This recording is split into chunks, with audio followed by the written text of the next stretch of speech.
Au département, nous avons deux filières. Une filière donc, qui prépare à l'environnement et l'aménagement du territoire et la seconde qui prépare à l'aménagement touristique et culturel. Et dans les deux filières, nous dispensons des enseignements donc, qui sont complets, c'est-à-dire ça va de la licence jusqu'au doctorat.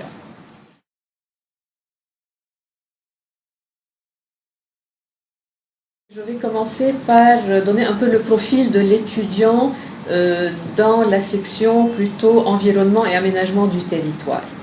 Alors généralement, les personnes qui viennent s'inscrire chez nous pour cette formation, c'est des étudiants, des personnes qui sont conscients donc, des grandes problématiques de notre monde d'aujourd'hui, c'est-à-dire les grands enjeux environnementaux,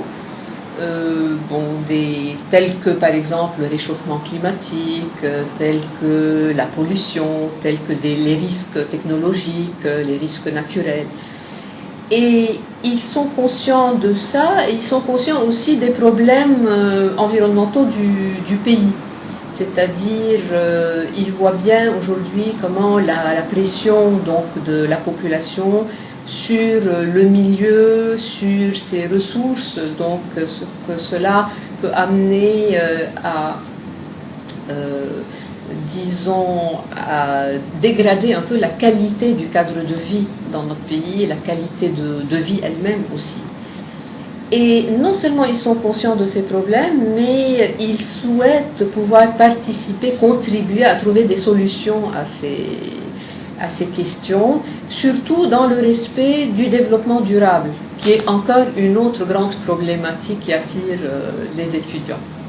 Et les étudiants qui s'inscrivent dans la filière tourisme, c'est des personnes qui cherchent finalement à une formation qui peut les amener vers les métiers du tourisme. Surtout qu'aujourd'hui, ces étudiants sont conscients de l'importance du secteur touristique pour le pays, pour l'avenir du pays. Ils savent très bien que c'est un secteur indépendamment des aléas politiques, militaires, etc. C'est un secteur clé pour l'économie libanaise. Alors pour la filière en environnement, aménagement du territoire, alors contrairement aux idées reçues, parce que quand on s'inscrit en géographie, option environnement, on pense qu'on n'a que l'enseignement au bout du compte. Eh bien non, c'est en fait une formation au contraire qui a des débouchés donc professionnels.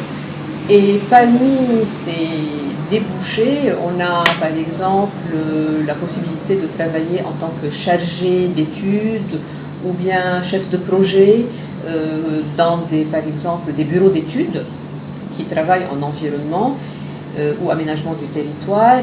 On peut avoir aussi la possibilité de travailler comme chef de projet, chargé d'études dans les organismes internationaux, par exemple le PNUD ou autres, dans les organismes officiels, les ministères de l'Environnement par exemple, dans aussi les ONG. Il y a aussi la possibilité de travailler en tant que conseiller en environnement ou conseiller en développement durable, toujours par exemple dans les municipalités, les collectivités locales ou auprès du ministère. Donc ça c'est une palette, une possibilité. Et puis il y a aussi les métiers qui réclament finalement l'utilisation des outils du géographe et de l'environnementaliste, tels que par exemple les métiers de cartographe, les métiers par exemple qui nécessitent la photo-interprétation ou l'analyse des images satellitaires, et aussi par exemple en tant que responsable GIS. Le GIS c'est le système d'information géographique qui aujourd'hui est un outil indispensable à tout travail pour l'environnement. Alors pour le tourisme, là aussi la palette est très, très large.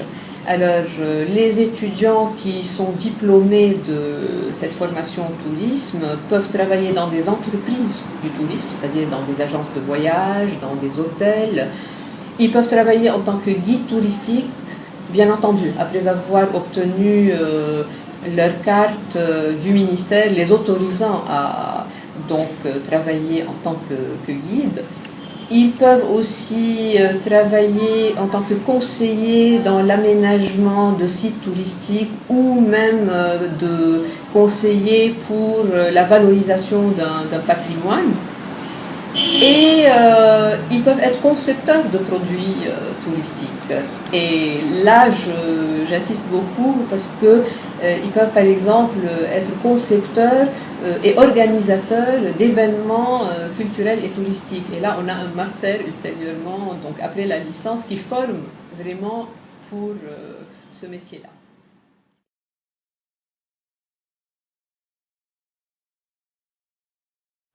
Eh bien, bon, bien entendu, il y a d'abord la réputation de l'institution. Et puis, de deux, alors, concernant la section environnement, il faut dire que par rapport à d'autres formations en environnement, ce que la géographie option environnement apporte, c'est un plus qui est la dimension finalement spatiale des interactions entre l'homme et le milieu et tous les risques donc, qui peuvent en découler.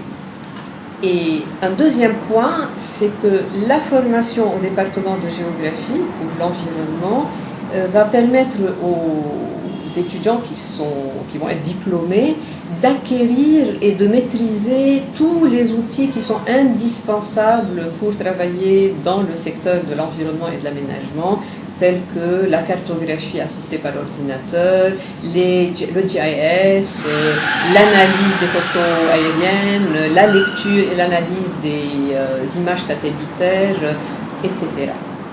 Et donc, finalement, avec tout ça, avec tout ce plus, donc les personnes qui sont formées chez nous vont devenir des spécialistes qui sont capables d'identifier, d'analyser des problèmes d'environnement.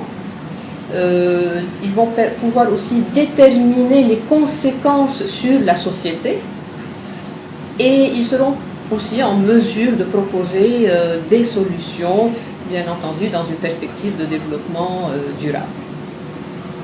Pour la formation donc, en aménagement touristique et culturel, pourquoi on s'inscrit à l'USJ? C'est parce que cette formation va permettre d'acquérir toutes les connaissances et tout le savoir-faire pour pouvoir travailler dans les différents métiers du tourisme. Donc, on est véritablement des professionnels polyvalents. À la sortie, après la licence, et si on continue en master, c'est encore plus, on est vraiment des professionnels polyvalents du secteur touristique.